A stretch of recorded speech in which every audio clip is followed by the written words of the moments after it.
Hello, Christ is in our midst. I'm Father Kevin Long of St. Elias Antiochian Orthodox Church in Newcastle, Pennsylvania. Today is Tuesday, September 14th, 2021, and here are the readings for today.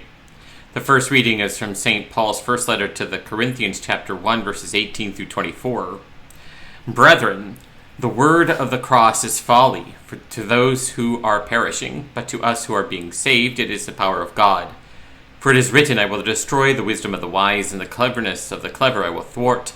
Where is the wise man? Where is the scribe? Where is the debater of this age? Has God made foolish the wisdom of the world? For since in the wisdom of God the world did not know God through wisdom, it pleased God that through folly of what we preach to save those who believe. For Jews demand signs and Greeks seek wisdom, but we preach Christ crucified, a stumbling block to the Jews and folly to the Gentiles. But to those who are called, both Jews and Greeks, Christ the power of God and the wisdom of God.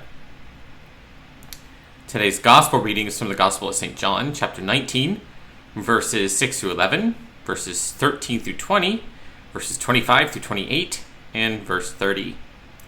At that time, when the chief priests and the officers saw him, they cried out, Crucify him, crucify him.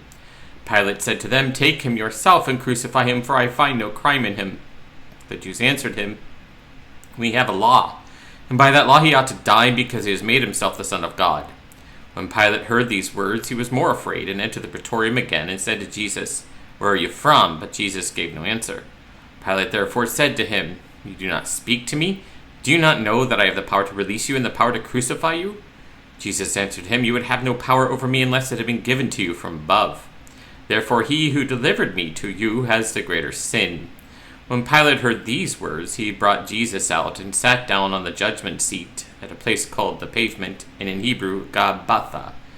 Now, it was the day of preparation for the Passover. It was about the 6th hour. And he said to the Jews, Behold your king. They cried out, Away with him, crucify him. Pilate said to them, Shall I crucify your king? The chief priests answered, We have no king but Caesar. Then he handed him over to be crucified. So they took Jesus, and he went out, bearing his own cross, to a place called the place of a skull, which is called in Hebrew Golgotha. There they crucified him, and with him 2 others, one on either side, and Jesus between them. Pilate also wrote a title and put it on the cross, and it read, Jesus of Nazareth, the King of the Jews. Many of the Jews read this title, for the place where Jesus was crucified was near the city. It was written in Hebrew, in Latin, and in Greek.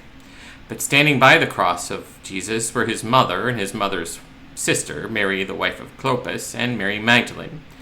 When Jesus saw his mother and the disciple whom he loved standing near, he said to his mother, Woman, behold your son.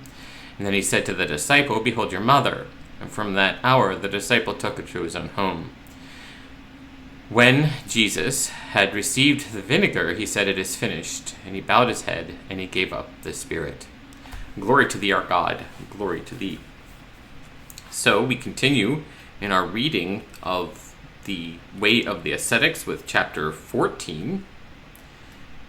Kind of a lengthy one today, on humility and watchfulness. Whoever engages in inner warfare needs at every moment 4 things. Humility, the greatest vigilance, the will to resist, and prayer. It is a matter of dominating with God's help. The Ethiopians of thought, thrusting them out by the door of the heart, and crushing them at once, those who dash your little ones against the rocks. See Psalm 137, verse 9. Humility is a prerequisite, for the proud man is once and for all shut out. Vigilance is necessary in order immediately to recognize the enemies and to keep the heart free from vice. The will to resist must be established the very instant the enemy is recognized. But since without me you can do nothing, see John 15, verse 5, prayer is the basis on which the whole battle depends. A little example may be of guidance to you. By being vigilant, you discover an enemy approaching the door of your heart. For example, the temptation to think of an evil thought of a fellow man. Immediately your will to resist is awakened and you thrust out the temptation. But at the very next moment you sustain a setback in the form of a self-satisfied thought. But I was alert. Your apparent victory became a horrible defeat. because humility is missing. If, on the contrary, you give over the battle to your Lord, the tendency to self-satisfaction falls away and you stand free. Soon you observe, too, that there is no weapon so powerful as the name of the Lord. The example shows how unremittingly the warfare must be carried on. In a swift stream, the evil impulses flow in, and they must be checked as quickly as possible. These are all the fiery darts of the wicked, of which the apostle speaks in Ephesians chapter 6, verse 16, that come flying without cessation. Without cessation, therefore, we must also cry to the Lord. Our fight is not a fight against flesh and blood, but against principalities, against powers, against the darkness of this world, against spiritual wickedness in high places. See Ephesians 6, verse 12. The impulse is the beginning, and the saints explain. Then intercourse follows, when we enter further into what the impulse brings with it. The third step is already consent, and the fourth is the committed sin. These four stages can succeed each other instantly, but they can also give way to degrees so that one can manage to separate them. The impulse knocks like a salesman at the door. If one lets him in, he begins his sales talk about his wares, and it is hard to get rid of him even if one observes that the wares are not good. Thus follow consent and finally the purchase. One often against one's own will.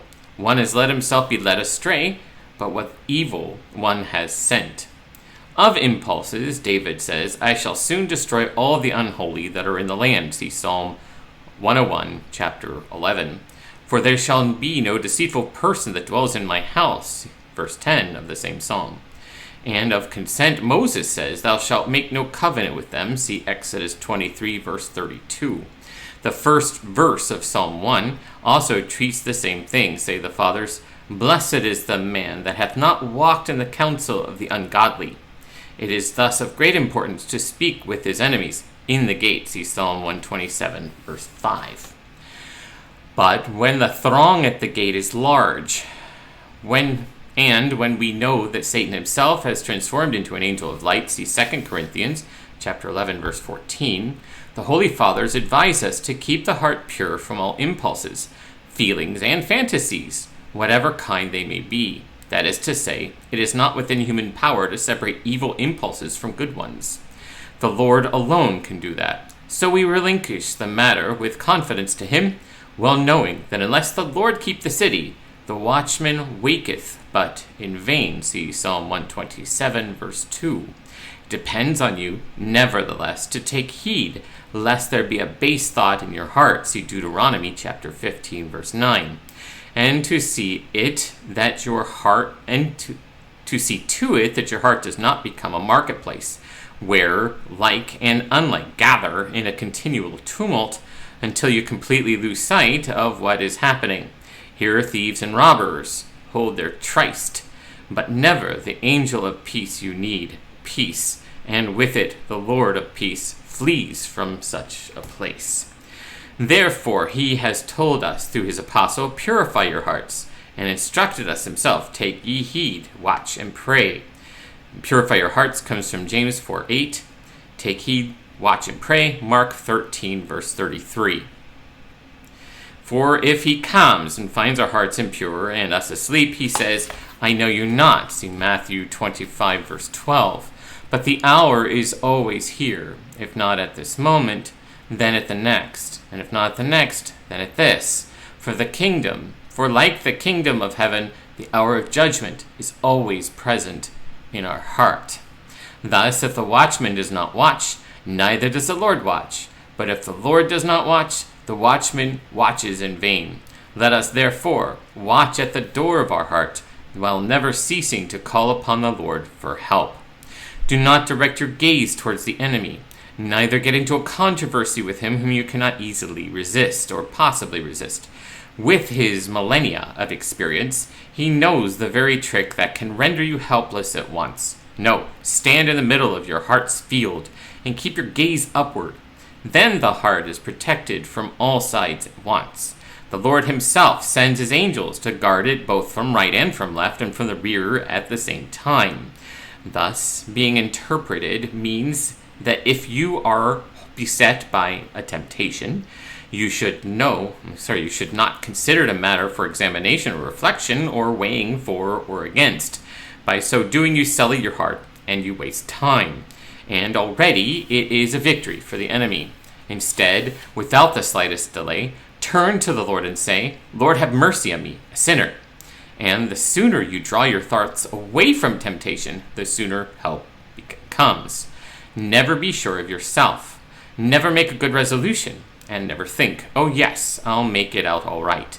Never believe in your own power and strength to resist temptation of any kind, great or small. Think, on the contrary, I am sure to fall as soon as it comes upon me. Self-confidence is a dangerous confederate. The less strength you credit yourself with, the more surely you stand. Acknowledge that you are weak, completely unable to resist the slightest beckoning of the devil. Then, to your astonishment, you will find that he has no power over you. For if you had made the Lord your refuge, you will soon be able to ensure that no evil shall befall you. See Psalm 91. The only evil that can befall a Christian is sin.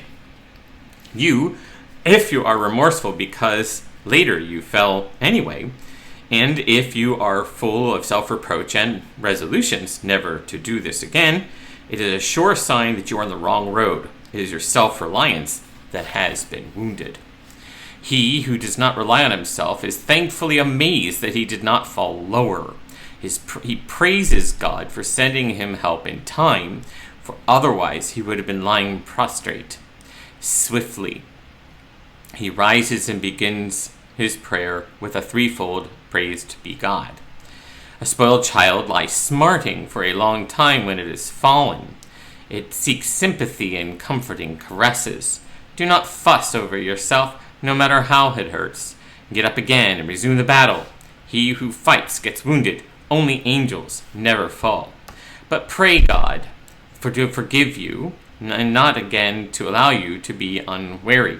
Do not follow Adam's example and place the blame on the woman or the devil or any other external circumstance. The reason for your fall lay within yourself. In the moment when the master of the house was away from your heart, you let thieves and robbers come in and make havoc there at will. Pray God that this may not be repeated. A monk was once asked, "What do you do there in the monastery?" He replied, "We fall down and get up, fall down, get up, fall down, and get up again." For not many minutes of your life go by without your having fallen at least once. Thus pray to God to have mercy on us all. Pray for forgiveness and grace and for mercy as a criminal sentenced to death prays. And remember that it is only by grace that you are saved. See Ephesians 2:5. You can make no claim whatever to freedom and grace. Think of yourself in the position of a runaway slave as he lies before his Lord, praying to be spared. Such shall your prayer be if you follow St. Isaac the Syrian and cast off your burden of sin within yourself, in order to find there the upward path which makes ascent possible. And may God bless you and those that you love today and always. In the name of the Father, the Son, and the Holy Spirit, one God, amen. Thank you for joining me. Have a great day. And God willing, we'll see you tomorrow.